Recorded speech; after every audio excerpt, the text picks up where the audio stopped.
Hi everybody, this is Pamela, and I am on my way to work right now.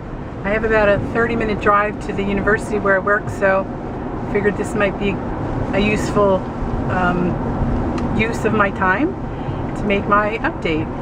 Unfortunately, it is really raining right now, so that's kind of slowing things down, and you may hear some rain noise. Hopefully you'll be able to hear me okay.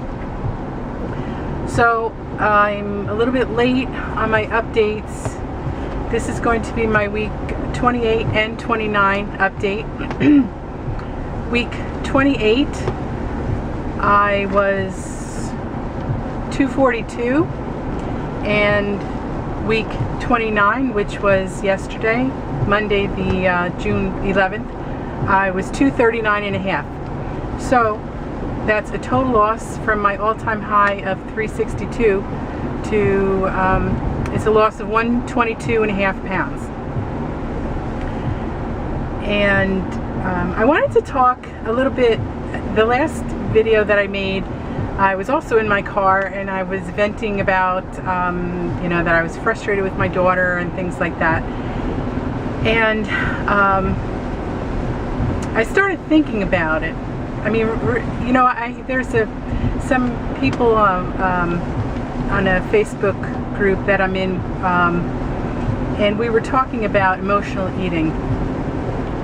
And Robin had suggested journaling, and I thought that was a really, really good idea. And I do need to start journaling, you know, if not every day, at least for the times that I am feeling like I want to emotionally eat, or I'm not handling my emotions the best way, whatever it may be. But I started really thinking about why, when I get stressed out or frustrated or any of those kind of things, it makes me want to eat. And not only eat, but eat stuff that is, I know I shouldn't be eating. And I think part of it is, you know, when I'm feeling like that, I'm also kind of feeling sorry for myself. It's like a little pity party, you know, that, oh, I'm frustrated with things, or angry with things, or things aren't going the way I want, things aren't in my control, whatever it may be. You know, I start to feel a little sorry for myself. And so what is my reaction to that is to comfort myself. And you know, one of the ways we can comfort ourselves is with food. And a lot of us who are overweight or have been overweight, you know, we do a lot of that comforting with food. And when you comfort yourself with food, it's usually not going to be something that, you know, it's not going to be carrot sticks. It's going to be either something, well, whatever makes you feel good. I'm not going to even say it's the same for everybody. Me, I would like to have something crunchy like Triscuits, or something creamy like ice cream, or something like that. And those foods are comforting and soothing to me. And so I guess, you know, after really thinking about it,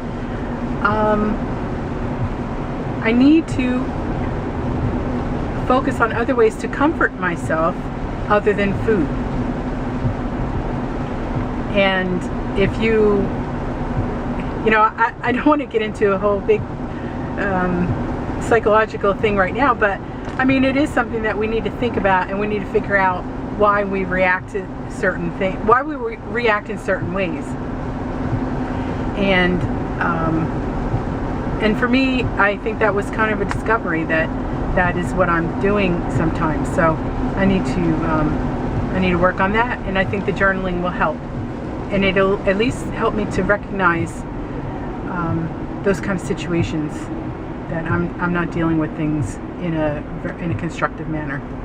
So I wanted to talk about that, and I want to also let everybody know that things are much better with my daughter.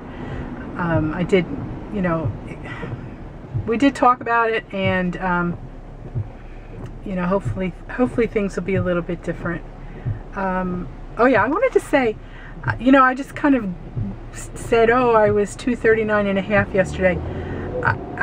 was thinking about that yesterday, and I realized that I have not been under 240 pounds for at least 20 years, if not more, because, and actually it is more, because when in the late 1980s, I lived in California, and at that time I was under I was under 240.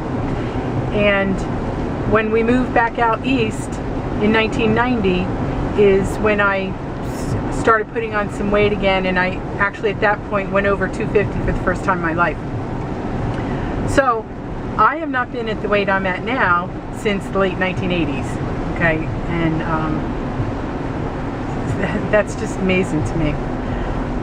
My body's a little different than it was last time I was under 240, you know, I mean, I'm 20 some years older, and the skin has stretched out and is, you know, looser than it definitely was then, but, you know, I'm feeling good, and that's what really counts. Okay, I'm getting ready to make a turn here, so I was going to look at my notes, but just a second. Oh yeah, and you know, it's talking about the comfort foods. I hadn't eaten crackers for a long time, ever since surgery, and I had a cracker at the meet and greet and realized that it did not bother me, and so I started buying Triscuits and eating a few of those, and they don't bother me, they don't cause me to dump or anything, but I noticed that they do definitely cause me to want to eat more. So I would say that they are in the carb monster category, and I am no longer going to buy crackers. At least not until I get to my maintenance phase. I don't think that they should be in my diet as part of my losing phase, because it just, as I say, makes me want to eat more, and that's not really good. The last thing I wanted to talk about was I'm going to a wedding. My nephew's getting married July 6th, and I was looking for a dress. And this has become, I'm kind of having trouble finding clothes now, not so much because of the size, but because I feel like my style is starting to change. You know, when I weighed 362 pounds, or, you know, anything from 300 and above, as long as it was loose and covered everything and was flowy, and, you know, that was my style.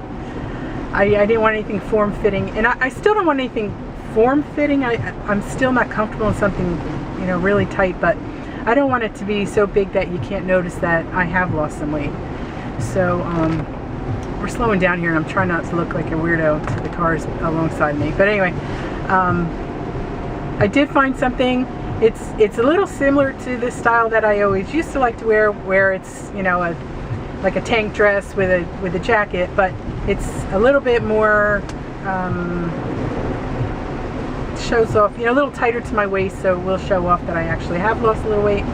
And anyway, I'll take a picture when I get it and put it on a video so you can see it and let me know whether you think it's any good. Alright, well, I better go. I'm kind of rambling now, so take care, everybody, and I'll see you next week. Bye-bye.